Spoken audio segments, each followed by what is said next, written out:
Welcome to a new session. So, നമ്മൾ ഇന്ന് discuss ചെയ്യുന്നത് ലോ പാസ് ഫിൽറ്റർ ആണ്. RC low pass filter. Okay, അപ്പം ബേസിക്കലി നമുക്കറിയാം വേവ് ഷേപ്പിംഗ് സർക്യൂട്ട്സ് ആണ്. അത് ലീനിയർ വേവ് ഷേപ്പിംഗ് സർക്യൂട്ടിലെ ഒരു സർക്യൂട്ടാണ് ലോ പാസ് ഫിൽറ്റർ എന്ന് പറയുന്നത്. അപ്പോൾ ലോ പാസ് ഫിൽറ്റർ എന്ന് പറഞ്ഞിട്ടുണ്ടെങ്കിൽ ആക്ച്വലി ലോവർ ഒരു ഫിൽറ്റർ സർക്യൂട്ടാണ്. സിസ് ദാറ്റ് കുറേ ഫ്രീക്വൻസീസ് ഉള്ളതിൽ ലോവർ ഫ്രീക്വൻസീസിനെ മാത്രം എന്ത് ചെയ്യും, അലോ ചെയ്യും. അതായത് നമ്മൾ കടത്തിവിടും, പാസ് ചെയ്യിക്കും. പക്ഷെ ഹയർ ഫ്രീക്വൻസീസിനെ എന്ത് ചെയ്യും, അത് റിജക്റ്റ് ചെയ്യും, പാസ് ചെയ്യിക്കത്തില്ല. അപ്പം അതിനാണ് നമ്മൾ ലോ പാസ് ഫിൽറ്റർ എന്ന് പറയുന്നത്. Lower frequencies will allow to pass through while attenuating അല്ലെങ്കിൽ വെൽ റെഡ്യൂസിങ് ഹയർ ഫ്രീക്വൻസീസിനെ കടത്തിവിടില്ല. അപ്പം അതാണ് ലോ പാസ് ഫിൽറ്റർ എന്ന് പറയുന്നത്. ബേസിക്കലി റെസിസ്റ്ററും കപ്പാസിറ്ററും വെച്ചിട്ട് തന്നെയാണ് നമ്മൾ ലോ പാസ് ഫിൽറ്റർ ചെയ്യുന്നത്. ഇനി അതിനകത്ത് നമ്മൾ ഔട്ട്പുട്ട് എടുക്കണം. ദിസ് ടൈം ഇറ്റ്സ് അക്രോസ് കപ്പാസിറ്ററിൻ്റെ അക്രോസ് ആണ് നമ്മൾ ലോ പാസ് ഫിൽറ്ററിൽ ഔട്ട്പുട്ട് എടുക്കാം. ഓക്കെ, അപ്പോൾ ബേസിക്കലി വേവ് ഷേപ്പിംഗ് സർക്യൂട്ടാണ്, ലീനിയർ വേവ് ഷേപ്പിംഗ് സർക്യൂട്ടാണ്, അത് ഓർക്കണം കേട്ടോ. ഇനി ഫസ്റ്റ് ഓർഡർ ലോ പാസ് ഫിൽറ്ററിൻ്റെയാണ് നമ്മൾ ഡിസ്കസ് ചെയ്യുന്നത്. കാരണം അതിനകത്ത് ഒരു റിയാക്റ്റീവ് കമ്പോണൻറ്റ് ഉള്ളൂ എങ്കിൽ നമ്മൾ അതിനെ ഫസ്റ്റ് ഓർഡർ എന്ന് പറയും. അപ്പോൾ നമ്മൾ ആക്ച്വലി ഇവിടെ ഒരു റെസിസ്റ്റൻസ് ഒരു കപ്പാസിറ്റർ എടുക്കുന്നുള്ളൂ. അപ്പോൾ ഇത് ഫസ്റ്റ് ഓർഡർ ഫിൽറ്ററാണ്. ഓക്കെ, ഇനി നമ്മൾ എങ്ങനെയാണ് ഈ സർക്യൂട്ട് ഒരു ലോ പാസ് ഫിൽറ്ററായിട്ട് വർക്ക് ചെയ്യണമെന്ന് നമുക്ക് നോക്കാം. ഓക്കെ, അപ്പോൾ നമുക്ക് അറിയാവുന്ന ഇക്വേഷനാണ് എക്സ് ഈക്വൽ ടു കപ്പാസിറ്ററിൻ്റെ റിയാക്ടൻസ് എന്ന് പറയുന്നത് 1/j⍵c. ഒമേഗ എന്ന് പറയുന്നത് എന്താ, 1/j2πfc. So Xc is inversely proportional to frequency. Okay, ഇനി നമുക്ക് നോക്കാം. ഫസ്റ്റ് കേസിൽ നമ്മളൊരു ലോ ഫ്രീക്വൻസി സിഗ്നലാണെങ്കിൽ ആക്ച്വലി അതിനെ പാസ് ചെയ്യിക്കണം, കാരണം ലോ പാസ് ഫിൽറ്റർ ആണ്. ലോ ഫ്രീക്വൻസി എടുക്കുകയാണെന്ന് വിചാരിച്ചു. ഫ്രീക്വൻസി കുറയുമ്പോൾ റിയാക്ടൻസ് എന്ത് പറ്റും, റിയാക്ടൻസ് കൂടും. അപ്പം ഞാനിവിടെ ഒരു കുഞ്ഞു ഫ്രീക്വൻസി സിഗ്നൽ ഞാൻ കടത്തി വിടുവാണ്. അപ്പോൾ അതിവിടെ വരും. ഇവിടെ വരുമ്പോൾ കപ്പാസിറ്ററിനെ അക്രോസ് ഈ പാത്തിൽ എന്ത് സംഭവിക്കും, റിയാക്ടൻസ് ഭയങ്കര കൂടുതലാണ്. അതായത് ഇത് ഓഫർ ചെയ്യുന്ന റെസിസ്റ്റൻസ് ഭയങ്കര കൂടുതലാണ്. അപ്പോൾ ഇതിൽ കൂടെ പാസ് ചെയ്യാൻ പറ്റുമോ, ഇല്ല. അപ്പോൾ ഈ റെസിസ്റ്റൻസ് ഒത്തിരി കൂടുമ്പോൾ നമ്മൾ അതിനെന്താ പറയണത്, ഓപ്പൺ സർക്യൂട്ട് എന്നാണ് പറയണത്. അതായത് ഇതിൽ കൂടെ കറണ്ട് ഒന്നും പോകത്തില്ല, അതൊരു ഓപ്പൺ സർക്യൂട്ട് ആക്ട് ചെയ്യും. ഇന്നവേ അവിടെ കപ്പാസിറ്റർ ഇല്ലാത്ത പോലെ നമുക്ക് ഫീൽ ചെയ്യും. അപ്പോൾ ആക്ച്വലി എന്താ സംഭവിക്കണം, നമ്മൾ പിന്നെ ഔട്ട്പുട്ട് എടുക്കണം. ഈ രണ്ട് ടെർമിനലിനെ അക്രോസ് കിട്ടുന്ന വോൾട്ടേജ് എന്ന് പറഞ്ഞാൽ എന്താ, ഈ നമ്മൾ കൊടുത്ത ഇൻപുട്ട് വോൾട്ടേജ് തന്നെ കിട്ടും. കാരണം ഈ കപ്പാസിറ്റർ അവിടെ ഓപ്പൺ ആയി, കപ്പാസിറ്റർ അവിടെ ഇല്ല, ഹൈ റെസിസ്റ്റൻസ് കാരണം. അപ്പോൾ നമ്മൾ കൊടുക്കുന്ന വോൾട്ടേജ് നമുക്ക് ഇതിനിടക്ക് തന്നെ നമുക്ക് ഔട്ട്പുട്ടായിട്ട് കിട്ടും. ഓക്കെ, അപ്പോൾ കപ്പാസിറ്റർ ഓപ്പൺ ആവും, അപ്പോൾ അതിൽ കൂടെ കറണ്ട് പോലും. അപ്പോൾ കപ്പാസിറ്റർ എന്ന് പറഞ്ഞ കമ്പോണൻറ്റ് അവിടെ ഇല്ല, അത് ഓപ്പൺ സർക്യൂട്ടായി. അപ്പോൾ നമ്മുടെ വി ഔട്ട്പുട്ട് എന്ന് പറയുന്നത് എന്ത് തന്നെയായിരിക്കും, നമ്മൾ എന്താണോ ഇൻപുട്ട് കൊടുത്ത് അത് തന്നെ വി ഔട്ട്പുട്ടായിട്ട് കിട്ടും. ഓക്കെ, ഇനി സെക്കൻഡ് കേസിൽ നമ്മൾ ഫ്രീക്വൻസി കൂടി, ഒരു ഹൈ ഫ്രീക്വൻസി സിഗ്നൽ കൊടുത്തു. അപ്പോൾ റിയാക്ടൻസ് എന്തായിരിക്കും, വളരെ കുറവായിരിക്കും. അപ്പോൾ എന്ത് പറ്റും ആക്ച്വലി, അപ്പോൾ എന്താ പറ്റുക,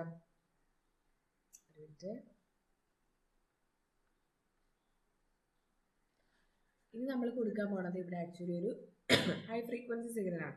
ഹൈ ഫ്രീക്വൻസി സിഗ്നൽ കൊടുക്കുമ്പോൾ റിയാക്ടൻസ് കുറവാണ്. അപ്പോൾ നമ്മൾ ഇവിടെ ഒരു ഹൈ ഫ്രീക്വൻസി സിഗ്നലാണ് കൊടുക്കുന്നതെങ്കിൽ ഈ ഹൈ ഫ്രീക്വൻസി സിഗ്നൽ ഇവിടെ എത്തുമ്പോൾ റിയാക്ടൻസ് കുറവാണ്. അപ്പോൾ ആക്ച്വലി എന്ത് സംഭവിക്കുന്നത് വെച്ച് കഴിഞ്ഞാൽ ഈ കപ്പാസിറ്റർ ഷോർട്ട് സർക്യൂട്ടായിട്ട് ആക്ട് ചെയ്യും. അതായത് കപ്പാസിറ്റർ എല്ലാത്തിനും കടത്തിവിടും. അപ്പോൾ നേരെ പോകണ ഇങ്ങോട്ടേക്ക് എല്ലാം ഗ്രൗണ്ട് ചെയ്ത് പോകും. മനസ്സിലായി, കപ്പാസിറ്റർ അതിനെല്ലാത്തിനും എന്ത് ചെയ്യും, ഗ്രൗണ്ട് ചെയ്യിക്കും. കപ്പാസിറ്റർ എന്തായിട്ട് ആക്ട് ചെയ്യും, റെസിസ്റ്റൻസ് ഭയങ്കര കുറവാണെങ്കിൽ അത് നമ്മളതിനെ പറയുന്നത് ഷോർട്ട് സർക്യൂട്ട് എന്ന് പറയും. കപ്പാസിറ്റർ ഷോർട്ട് ആവും, അപ്പോൾ ഔട്ട്പുട്ട് ഉണ്ടാവില്ല. Output will be across capacitor will be 0. Full short ആകുമ്പോഴേക്കും നമ്മുടെ ഔട്ട്പുട്ട് എന്തായിരിക്കും, 0 ആയിരിക്കും. അപ്പോൾ നോക്കിക്കേ, നമ്മൾ ഇൻപുട്ട് ലോ ഫ്രീക്വൻസി കൊടുത്തപ്പോൾ നമുക്ക് ഔട്ട്പുട്ട് കിട്ടി, നമ്മൾ ഇൻപുട്ട് കൊടുത്തതിന് ഔട്ട്പുട്ട് കിട്ടി. ഹൈ ഫ്രീക്വൻസി കൊടുത്തപ്പോൾ നമുക്ക് ഔട്ട്പുട്ട് 0 ആയിരുന്നു. അപ്പോൾ this is why it is called a low pass filter. Low ഫ്രീക്വൻസീസിനെ പാസ് ചെയ്യും, ഹൈ ഫ്രീക്വൻസീസിനെ പാസ് ചെയ്യിക്കത്തില്ല. ഓക്കെ, അപ്പോൾ ക്ലിയർ ആണെന്ന് വിചാരിക്കണു. ഇത്രയും പോയിന്റ്സ് തിയറിയിൽ ഓർക്കാം. ഓക്കെ, ഇനി നമുക്ക് പഠിക്കേണ്ടത് ലോ പാസ് ഫിൽറ്ററിൻ്റെ ഐഡിയൽ ക്യാരക്ടറിസ്റ്റിക്, ഫ്രീക്വൻസി റെസ്പോൺസ് ആണ്. ഐഡിയൽ ക്യാരക്ടറിസ്റ്റിക്സും അതുപോലെ തന്നെ പ്രാക്ടിക്കൽ ക്യാരക്ടറിസ്റ്റിക്സ്. നമുക്കറിയാം ഫ്രീക്വൻസി റെസ്പോൺസ് എന്ന് പറയുന്നത് എക്സ് ആക്സിസിൽ എപ്പോഴും എന്തായിരിക്കും, ഫ്രീക്വൻസി ആയിരിക്കും. വൈ ആക്സിസിൽ ഗെയിനാണ്. ഗെയിനും ഡി ബി പറയാം, അല്ലെങ്കിൽ മാഗ്നിറ്റ്യൂഡ് പറയാം. അപ്പോൾ നമുക്ക് ഈ ഒരു ചെറിയൊരു particular frequencies FC cut off frequency പറയണ അത്രയും ഒരു പർട്ടിക്കുലർ ഫ്രീക്വൻസി നമ്മൾ ഡിസൈൻ ചെയ്യുന്ന കട്ട് ഓഫ് ഫ്രീക്വൻസി വരെ എല്ലാത്തിനെയും അത് കടത്തിവിടും, പാസ് ബാൻഡ്. അപ്പോൾ ഗെയിൻ ഉണ്ടാവും. നമ്മൾ ഇൻപുട്ട് കൊടുക്കുന്നതിന് ഔട്ട്പുട്ട് കിട്ടുന്നതുകൊണ്ട് നമ്മുടെ ഗെയിൻ എന്തായിരിക്കും, 1 ആയിരിക്കും. അതിൻ്റെ അപ്പുറത്തേക്ക് ആക്ച്വലി എന്താ സംഭവിക്കുക, ഒന്നിനെയും കടത്തിവിടത്തില്ല. ഗെയിൻ 0 ആണ്. അതിന് നമ്മൾ എന്ത് പറയും, സ്റ്റോപ്പ് ബാൻഡ് എന്ന് പറയും. ഓക്കെ, ഇതാണ് ഒരു practical characteristics. When it comes to ideal characteristics നമ്മൾ വിചാരിക്കുന്ന പോലെ ഷാർപ്പായിട്ട് പാസ് ബാൻഡും സ്റ്റോപ്പ് ബാൻഡും നിൽക്കത്തില്ല. അതിനകത്തൊരു ചെറിയ റോൾ ഓഫ് ഉണ്ടാവും, ട്രാൻസിഷൻ ഉണ്ടാവും. അപ്പോൾ ആ ട്രാൻസിഷനാണ് ഇവിടെ കാണിച്ചിരിക്കുന്നത്. ഇവിടെ നിന്ന് ഇങ്ങനെ പയ്യാണ് അത് പയ്യാണ് അത് സീറോയിലോട്ട് പോണത്. അപ്പം ഇതിന് നമ്മളൊരു പെർട്ടിക്കുലർ 3 dB അത് നമ്മൾ പഠിച്ചിട്ടുണ്ട്. ഒരു എഫ് സി നമ്മുടെ ഇക്വേഷൻ നമ്മൾ ഡെറിവേഷൻസ് ചെയ്യുമ്പോൾ നമുക്ക് മനസ്സിലാവും. എഫ് സി നമ്മൾ ആ ഒരു ഗെയിൻ്റെ ഇക്വേഷൻ സബ്സ്റ്റിറ്റ്യൂട്ട് ചെയ്യുമ്പോൾ നമുക്ക് -3 dB ആണ് കിട്ടുന്നത്. കട്ട് ഓഫ് ഫ്രീക്വൻസി -3 dB കിട്ടുന്നതാണ് ശരിക്കും നമ്മുടെ ഗെയിൻ്റെ ഇവിടെ ആക്ച്വലി ഡെസിബലിനാണ് പറയണമെങ്കിൽ 0 dB ആണ്. ഇത് -3 dB ആണ്. എപ്പോഴാണോ -3 dB കിട്ടുന്നത് അതിന് കറസ്പോണ്ടിങ് ആയിട്ടുള്ള ഫ്രീക്വൻസിനെ നമ്മൾ എന്താ പറയുന്നത്, കട്ട് ഓഫ് ഫ്രീക്വൻസി എന്നാണ് പറയുന്നത്. അത് മാഗ്നിറ്റ്യൂഡ് വൈസ് ആണ് പറയണമെങ്കിൽ ഇത് 1 ആണ്, ഇത് 0.7 അല്ലെങ്കിൽ 1/√2 ഏത് വേണമെങ്കിലും എടുക്കാം. ഡെസിമലിൽ പറയുന്നത് 0.707 ആണ്, അല്ലെങ്കിൽ 1/√2. അപ്പോൾ നമ്മൾക്ക് കിട്ടേണ്ടതിൻ്റെ 0.7% അതല്ലെങ്കിൽ 70% ആകുമ്പോഴുള്ള ഫ്രീക്വൻസിനെയാണ് നമ്മൾ എന്ത് പറയുന്നത്, കട്ട് ഓഫ് ഫ്രീക്വൻസി എന്ന് പറയുന്നത്. ഒന്നുകൂടെ പറയാം, ഡെസിബലിലാണ് പറയണമെങ്കിൽ -3 dBയിൽ എത്തുന്ന ഫ്രീക്വൻസി അതിന് കറസ്പോണ്ടിങ് ആയിട്ടുള്ള ഫ്രീക്വൻസിയാണ് കട്ട് ഓഫ് ഫ്രീക്വൻസി. അതല്ല നമ്മൾ മാഗ്നിറ്റ്യൂഡ് വൈസ് ആണ് പറയണമെങ്കിൽ നമുക്ക് കിട്ടേണ്ടത് 1 ആണെങ്കിൽ 1 വോൾട്ട് ആണെങ്കിൽ 1 V ആണെങ്കിൽ എപ്പോഴാണ് 0.7 V അച്ചീവ് ചെയ്യണേ ആ സമയത്തുള്ള ഫ്രീക്വൻസിനെയാണ് കട്ട് ഓഫ് ഫ്രീക്വൻസി എന്ന് പറയുന്നത്. അല്ലെങ്കിൽ 1/√2 എപ്പോഴാണ് അച്ചീവ് ചെയ്യണത് ടൈംസ് ദ ഫൈനൽ ഔട്ട്പുട്ട്, അതന്നെ നമ്മൾ എന്താ പറയുന്നത്, കട്ട് ഓഫ് ഫ്രീക്വൻസി എന്ന് മാർക്ക് ചെയ്യും ഫ്രീക്വൻസി റെസ്പോൺസ്. അപ്പോൾ ഇതാണ് ആക്ച്വലി അതിൻ്റെ പ്രാക്ടിക്കൽ ക്യാരക്ടറിസ്റ്റിക്സ്. നമ്മൾ ഇനി ചെയ്യാൻ പോകുന്നത് എന്താണെന്ന് വെച്ചിട്ടുണ്ടെങ്കിൽ നമുക്ക് ഈ ഫ്രീക്വൻസി റെസ്പോൺസ് പ്ലോട്ട് ചെയ്യണം. എങ്ങനെയാണ് ഇതിങ്ങനെ വരണമെന്ന് നമ്മൾ പറയുന്നുണ്ടെങ്കിലും ഇതെങ്ങനെ ഇങ്ങനെ ഒരു പ്രാക്ടിക്കൽ ക്യാരക്ടറിസ്റ്റിക്സ് വരണമെന്നുള്ളത് നമ്മൾ പ്ലോട്ട് ചെയ്യാൻ പോകണം. എങ്ങനെയാണ് -3 dB എഫ് സിയിൽ വന്നത്, 0 dB എങ്ങനെയാണ് വന്നത്, അത് നമ്മൾ പ്ലോട്ട് ചെയ്ത് മാത്തമാറ്റിക്കലി നമ്മൾ പ്രൂവ് ചെയ്യാൻ പോവാണ്. ഓക്കെ, അപ്പം നമ്മുടെ ഡയഗ്രാമാണ് ഇവിടെ എടുത്തിരിക്കുന്നത്, സർക്യൂട്ട് ഡയഗ്രാം. അതിനകത്ത് റെസിസ്റ്റർ ഉണ്ട്, കപ്പാസിറ്റർ ഉണ്ട്. ഓക്കെ, അപ്പോൾ ഇനി നമ്മുടെ അനാലിസിസ് ചെയ്യുമ്പോൾ നമ്മൾ ആക്ച്വലി അസ്യൂം ചെയ്യുന്നത് ഇതിൽ കൂടെ പോകുന്ന റെസിസ്റ്റർ, ഈ ലൂപ്പിൽ കൂടെ പോകുന്ന റെസിസ്റ്റർ കറണ്ടിന് ഞാൻ I ആയിട്ട് എടുത്തു. ഓക്കെ, അപ്പം ഫസ്റ്റ് നമുക്ക് കണ്ടുപിടിക്കേണ്ട എന്താണ്, നമുക്കൊരു ഫ്രീക്വൻസി റെസ്പോൺസ് വരയ്ക്കണമെങ്കിൽ എക്സ് ആക്സിസിൽ ഫ്രീക്വൻസിയും വൈ ആക്സിസിൽ എന്താ വേണ്ടത്, ഗെയിൻ ആണ്. V output by V input. ഇതാണ് ഫ്രീക്വൻസി റെസ്പോൺസ് വരയ്ക്കുമ്പോൾ നമ്മൾ എപ്പോഴും എടുക്കുന്നത്. എക്സ് ആക്സിസിൽ ഫ്രീക്വൻസി, വൈ ആക്സിസിൽ ഗെയിൻ. അപ്പോൾ നമ്മൾ ഇതിനകത്ത് വേണ്ടത് എന്താ, വി ഔട്ട്പുട്ട് കണ്ടുപിടിക്കണം, വി ഇൻപുട്ട് കണ്ടുപിടിക്കണം, രണ്ടും കൂടെ ഡിവൈഡ് ചെയ്യണം. നമ്മൾ ആദ്യം വി ഔട്ട്പുട്ടിൻ്റെ ഇക്വേഷൻ എഴുതും, ദെൻ വി ഇൻപുട്ടിൻ്റെ ഇക്വേഷൻ എഴുതും. അപ്പോൾ വി ഔട്ട്പുട്ടിൻ്റെ ഇക്വേഷൻ എന്ന് പറഞ്ഞാൽ എന്താ, വി ഔട്ട്പുട്ട് നമ്മൾ എടുക്കുന്ന ഏതിന് അക്രോസ് ആണ്, കപ്പാസിറ്ററിന് അക്രോസ് ആണ്. അപ്പോൾ കപ്പാസിറ്ററിന് അക്രോസ് ഉള്ള മീൻസ് ഇക്വേഷൻ എടുക്കുകയാണ്, ഔട്ട്പുട്ട് വോൾട്ടേജിൻ്റെ equation let be I × X എന്ന് എടുക്കുകയാണ്.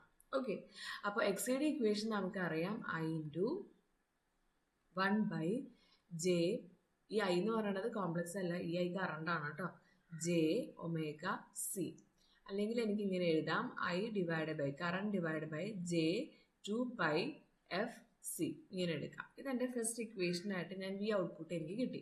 ഇനി എനിക്ക് വേണ്ടത് വി ഇൻപുട്ടാണ്. വി ഇൻപുട്ട് കിട്ടാൻ വേണ്ടിയിട്ട് ആക്ച്വലി നമ്മൾ എന്താ ചെയ്യണേ, KVL അപ്ലൈ ചെയ്യണം. ഓക്കെ, അപ്പം ഇവിടെ നമ്മൾ VI, പിന്നെ ഇവിടെ I × R, I × XC അങ്ങനെയാണ്. അപ്പം ഞാൻ ഇക്വേഷൻ എഴുതാൻ പോകണം, KVL അപ്ലൈ ചെയ്തിട്ട് ഈ ലൂപ്പിൽ C ലൂപ്പിൽ.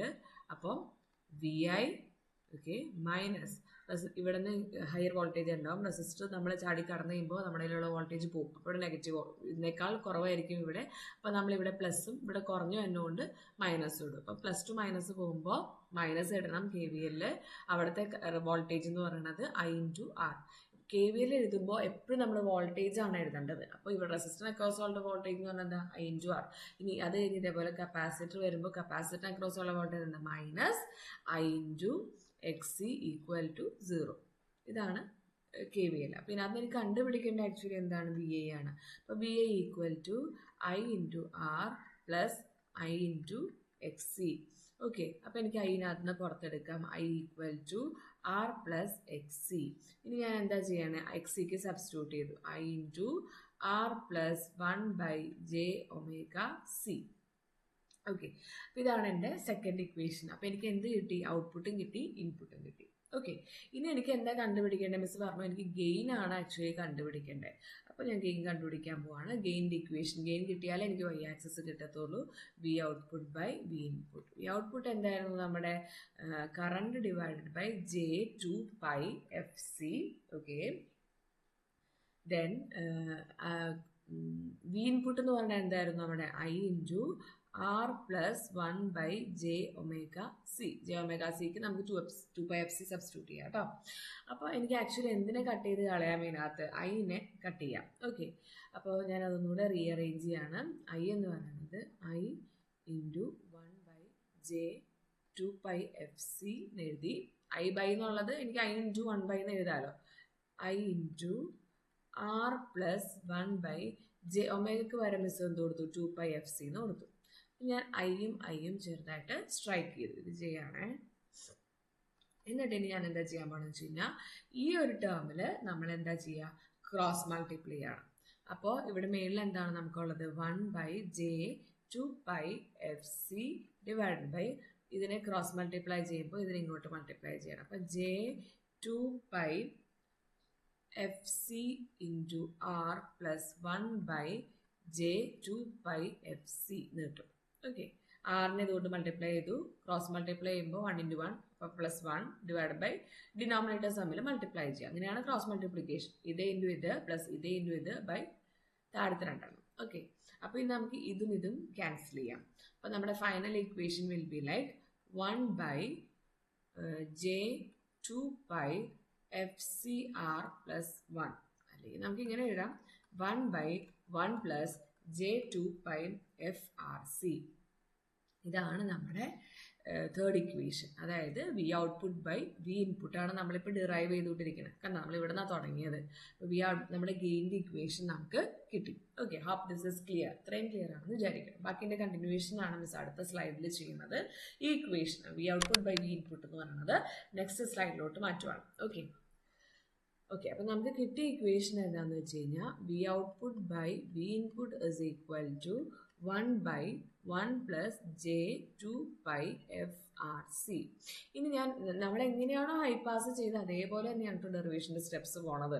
ഓക്കെ, അപ്പം ഞാൻ ഇവിടെ അസ്യൂം ചെയ്യാണ്, ലെറ്റ് ഇവിടെ ഒരു ഫ്രീക്വൻസി എടുക്കാം f2 ഈക്വൽ ടു, അല്ലെങ്കിൽ fc എടുക്കാം, എന്ത് വേണമെങ്കിലും എടുക്കാം കേട്ടോ, നമുക്ക് ഇഷ്ടമുള്ള പേര് കൊടുക്കുന്നതെന്ന് മാത്രമേ ഉള്ളൂ. 1/2πRC. അപ്പോൾ f2 എന്ന് പറഞ്ഞാൽ ഞാൻ എടുക്കുന്നത് 1/2πRC ആണ്. അപ്പോൾ 2πRC ആണ് നമ്മുടെ ഉള്ളത്. നമ്മൾ 1/2πRC ആണ് f2ന് എടുത്തേക്കണം. അപ്പോൾ 2πRC ഇതിനകത്ത് 2πRC എന്ന് പറഞ്ഞാൽ എന്തായിരിക്കും, 2πRC is equal to 1/f2 എന്ന് വരും. അപ്പോൾ അത് നമ്മൾ എവിടെ സബ്സ്റ്റിറ്റ്യൂട്ട് ചെയ്യാണ്, ഇവിടെ സബ്സ്റ്റിറ്റ്യൂട്ട് ചെയ്യണം. ഓക്കെ, ഇത്രേ ഉള്ളൂ. നമുക്ക് ഈ ഇക്വേഷൻ ആണ് കഴിഞ്ഞ സ്ലൈഡിൽ കിട്ടിയത്. ഞാൻ അസ്യൂം ചെയ്യാണ് 1/2πRC എന്ന് പറയുന്നത് fc അല്ലെങ്കിൽ f2 എന്ന് എടുക്കുവാണ്.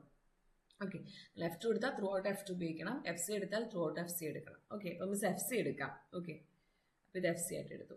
അപ്പോൾ ഈ ഒരു ഇക്വേഷനിലോട്ട് സബ്സ്റ്റിറ്റ്യൂട്ട് ചെയ്യുകയാണ്. അപ്പോൾ നമ്മുടെ ഇക്വേഷൻ എന്താണ് actually, V output divide by V input equal to 1/1 plus J ഉണ്ട് അവിടെ 2πRCക്കാണ് നമുക്ക് സബ്സ്റ്റിറ്റ്യൂട്ട് ചെയ്യാൻ പറ്റുള്ളൂ. പിന്നെ ഉള്ള എഫ് ഉണ്ട്, ബാക്കിയുള്ളത് 2πRC. പക്ഷെ 2πRC എന്ന് പറഞ്ഞാൽ എന്താ, 1/fc. അപ്പോൾ ഇൻറ്റു അതിപ്പോൾ എന്ത് വരും, ഇൻറ്റു 1/ എന്ത് വരും, fc. അപ്പോൾ നമ്മുടെ equation equal to 1/1 plus jf/fc. Okay, ഇവിടെ തന്നിരിക്കുന്നത് 2πfRC ആണ്.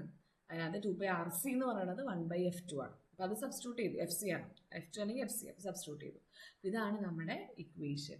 ഇനി നമുക്കറിയാം ഇത് ആക്ച്വലി എന്ത് നമ്പറാണ്, ഒരു കോംപ്ലക്സ് നമ്പറാണ്. അതായത് a+ib എന്ന് പറയുന്നതിനെയാണ് കോംപ്ലക്സ് നമ്പർ എന്ന് പറയുന്നത്. അപ്പോൾ നമുക്ക് വേണ്ടത് ആക്ച്വലി ഗെയിനിൻ്റെ മാഗ്നിറ്റ്യൂഡാണ് വേണ്ടത്. മാഗ്നിറ്റ്യൂഡ് വേണ്ടതുകൊണ്ടാണ് നമ്മളിങ്ങനെ ഒരു 2 വര വരയ്ക്കുന്നത്. അപ്പോൾ ഒരു കോംപ്ലക്സ് നമ്പർ കോംപ്ലക്സ് നമ്പർ എന്ന് പറഞ്ഞാൽ അയ്യോ ജെയോ വരുന്ന ടേമിനെയാണ് നമ്മൾ കോംപ്ലക്സ് നമ്പർ എന്ന് പറയുന്നത്. ഇതിൻ്റെ ഇത് ചെയ്യുകയാണെങ്കിൽ a+jb എന്ന് പറയുന്നത് കോംപ്ലക്സ് നമ്പറാണ്. അതിൻ്റെ മാഗ്നിറ്റ്യൂഡ് കണ്ടുപിടിക്കാനുള്ള ഇക്വേഷൻ, അതിൻ്റെ റിയൽ പാർട്ട്, ആ ജെ ഇല്ലാത്തതിൻ്റെ സ്ക്വയർ, അതായത് ഇനി ജെ ഉള്ളതിൻ്റെ കൂടെയുള്ള ക്വാണ്ടിറ്റിയുടെ സ്ക്വയർ, അപ്പോൾ b². ഇതാണ് അതിൻ്റെ മാഗ്നിറ്റ്യൂഡ് എന്ന് പറയുന്നത്.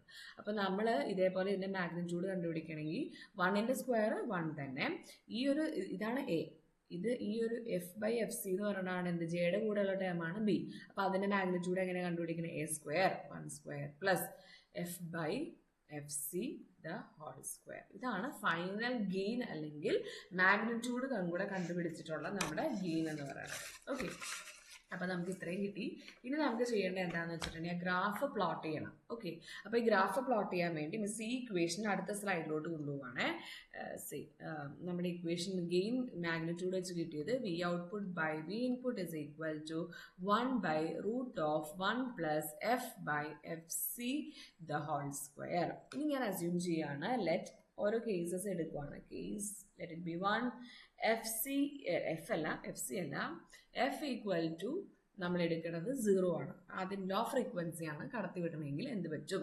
അപ്പോൾ ഞാൻ ഈ ഇക്വേഷനിൽ ഞാൻ സബ്സ്റ്റിറ്റ്യൂട്ട് ചെയ്യുമ്പോൾ V output by V input അതിൻ്റെ മാഗ്നിറ്റ്യൂഡ് എന്ന് പറയുന്നത് 1/√1 പ്ലസ് 0. 0/0 എന്തായാലും 0 ആണ്. അപ്പോൾ എന്ത് വരും? 1/√1 ദാറ്റ് ഈസ് ഈക്വൽ ടു 1. അപ്പോൾ എനിക്ക് എന്ത് കിട്ടി? മാഗ്നിറ്റ്യൂഡ് എന്ത് കിട്ടി? 1 കിട്ടി. That means V output by V input equal to 1. അതിൻ്റെ അർത്ഥം എന്താ? V output equal to V input. ശരിയല്ലേ? V output by V input equal to 1 എന്ന് പറഞ്ഞാൽ അതിൻ്റെ അർത്ഥം ഇത് ക്രോസ് മൾട്ടിപ്ലൈ ചെയ്യുമ്പോൾ V output equal to V input. ഇതാണ് നമുക്ക് ആക്ച്വലി ആദ്യം കിട്ടിയത്. ലോ പാസ് ഫിൽറ്ററിൽ കുഞ്ഞു ഫ്രീക്വൻസീസ് ആണ്, വളരെ ലോ ഫ്രീക്വൻസീസ് ആണ് കടത്തി വിടണമെങ്കിൽ ലോ ഫ്രീക്വൻസി 0നെ റെപ്രസെൻറ്റ് ചെയ്ത് എടുത്തു എന്ന് മാത്രമേ ഉള്ളൂ. ലോ ഫ്രീക്വൻസിനെ നമ്മൾ എന്ത് ഇൻപുട്ട് കൊടുക്കണോ അത് തന്നെ നമുക്ക് ഔട്ട്പുട്ടിൽ കിട്ടും. ഇത് നമ്മളിവിടെ ചെയ്തതാണ് ആക്ച്വലി. അത് മിസ് എറേസ് ചെയ്തു തോന്നുന്നു. അതുണ്ടോ, ലോ ഫ്രീക്വൻസി കൊടുക്കുമ്പോൾ എന്ത് സംഭവിക്കണേ? V output equal to V input. Okay, ഇനി സെക്കൻഡ് കേസ് ഞാൻ എടുക്കുവാണ്. Case let it be 2 F equal to F C ആണ് സമയത്ത് നമ്മുടെ ഗെയിൻ എന്താണ്? V output by V input equal to 1/√1. ഈ എഫിന് പകരം നമ്മൾ എന്ത് കൊടുക്കണം? F C by F C the whole square. Okay, അപ്പോൾ എന്ത് സംഭവിക്കുക? എഫ് സിയും ക്യാൻസൽ ചെയ്ത് പോവും. അപ്പോൾ 1/√1 plus 1 square. F C by F C എന്ന് പറഞ്ഞാൽ 1 ആണ്, 1 സ്ക്വയർ എന്ന് പറഞ്ഞാൽ 1 ആണ്. 1 എത്ര വരും? 1/√2. 1/√2ൻ്റെ വാല്യൂ 0.707 ആണ്. ഓക്കെ, ഇതാണ് മിസ് പറഞ്ഞത്. എപ്പോഴാണോ എപ്പോഴാണോ 1/√2 ആവണേ, അല്ലെങ്കിൽ ആ ഫ്രീക്വൻസി റെസ്പോൺസിൽ എപ്പോഴാണോ 1/√2 ആവണത്, അല്ലെങ്കിൽ 0.0 ഇത് കണ്ടോ 1/√2 ആവണത് ഇവിടെയാണെന്ന് വിചാരിച്ചോ, ആ ഒരു ഫ്രീക്വൻസിനെയാണ് നമ്മൾ എന്ത് പറയണത്? എഫ് സി എന്ന് പറയുന്നത്. അല്ലെങ്കിൽ എപ്പോഴാണോ 0.707 ആവണത് അതിനെയാണ് നമ്മൾ എഫ് സി എന്ന് പറയുന്നത്. ഇനി next one, case 3 higher frequencies pass ചെയ്യുമ്പോൾ എന്ത് പറ്റും? എഫ് ഈക്വൽ ടു ഹയർ ഫ്രീക്വൻസിക്ക് വരെ നമ്മൾ ഇൻഫിനിറ്റി ഇടുവാണ്, ഹൈ ഫ്രീക്വൻസി. അപ്പോൾ V output by V input equal to 1/√1 plus infinity. അപ്പോൾ ഇൻഫിനിറ്റിയുടെ വലിയൊരു നമ്പറിൻ്റെ കൂടെ ഒരു കുഞ്ഞു നമ്പർ ആഡ് ചെയ്താലും ഇൻഫിനിറ്റി തന്നെയാണ്. അപ്പോൾ √∞. അപ്പോൾ ഇതിങ്ങനെ ചെയ്ത് വരുമ്പോൾ 1/∞ കിട്ടും. 1/∞ 0. അപ്പോൾ ഹയർ ഫ്രീക്വൻസി വരുമ്പോൾ നമുക്ക് ഔട്ട്പുട്ട് ഉണ്ടോ? ഇല്ല, ഔട്ട്പുട്ട് 0. ക്ലിയർ അല്ലേ? അങ്ങനെയാണ് നമുക്ക് ആക്ച്വലി ആ ഗ്രാഫ് ലോ പാസ് ഫിൽറ്ററിൻ്റെ അങ്ങനെ കിട്ടുന്നത്. ഓക്കെ, ഇനി പക്ഷേ മിസ് പറഞ്ഞു ഇത് ഞാൻ ജസ്റ്റ് മാഗ്നിറ്റ്യൂഡ് സ്കെയിലിൽ മാത്രം പറഞ്ഞാണ്. നമുക്കിതിന് ഡെസിബലിൽ പറയാം. മിസ് അവിടെ 0 dB 3 dB എന്നൊക്കെ പറഞ്ഞില്ലേ. ഡെസിബൽ കണ്ടുപിടിക്കണമെങ്കിൽ നമുക്ക് കിട്ടുന്നതിന് 20 log V output by V input ചെയ്താൽ മതി. അപ്പോൾ ഡെസിബലിൽ കിട്ടും ഇതേ ക്വാണ്ടിറ്റി തന്നെ. നമുക്കിവിടെ 1 അല്ലേ കിട്ടിയത്. അപ്പോൾ നിങ്ങൾ 20 log to the base 10 1 ചെയ്യുമ്പോൾ അതിൻ്റെ ആൻസർ കാൽക്കുലേറ്ററിൽ കിട്ടണം 0 ആണ്. അപ്പോൾ നമ്മൾ അതിന് കറസ്പോണ്ടിങ് ആയിട്ട് എന്ത് പറയും? 0 dB എന്ന് പറയും. ഇതിന് കറസ്പോണ്ടിങ് ആയിട്ട് ഡെസിബലോട്ട് കൺസിഡർ ചെയ്യുമ്പോൾ 20 log 1/√2 എന്ന് പറയുന്നത് -3 dB ആണ്. ഓക്കെ, അപ്പോൾ അതാണ് നമ്മൾ എഫ് ഈക്വൽ ടു 0ൽ 0 dB, കുഞ്ഞു ഫ്രീക്വൻസീസിന് 0 dB, എഫ് സി ആകുമ്പോൾ -3 dB മാർക്ക് ചെയ്ത്. അപ്പോൾ ഡെസിബൽ സ്കെയിലും നമുക്കത് മാർക്ക് ചെയ്യാം, അല്ലെങ്കിൽ മാഗ്നിറ്റ്യൂഡ് വൈസ് മാർക്ക് ചെയ്യാം. കണ്ടോ, ഇതിനെ മിസ് 0 dB എന്ന് മാർക്ക് ചെയ്തു. ലോ ഫ്രീക്വൻസി 1 കിട്ടുന്ന സമയത്ത് കട്ട് ഓഫ് എഫ് ഫ്രീക്വൻസിയുടെ സമയത്ത് 1/√2നെ ഡെസിബലിലോട്ട് കൺവേർട്ട് ചെയ്യുമ്പോൾ -3 dB. -3 dB വെച്ച് പറയാം, അല്ലെങ്കിൽ നിങ്ങൾക്ക് മാഗ്നിറ്റ്യൂഡ് മാത്രം വെച്ചിട്ടും പറയാം. ഓക്കെ, അപ്പം ഇതാണ് ആക്ച്വലി ലോ പാസ് ഫിൽറ്ററിൻ്റെ അനാലിസിസ് എന്ന് പറയുന്നത്. ഓക്കെ, അനാലിസിസ് എന്ന് പറഞ്ഞാൽ നമ്മളിപ്പോൾ എങ്ങനെയാണ് ക്യാരക്ടറിസ്റ്റിക്സ് വന്നതെന്ന് മാത്തമാറ്റിക്കലി പ്രൂവ് ചെയ്യാണ് ചെയ്തത്. Okay, this is all about the session. Okay, thank you.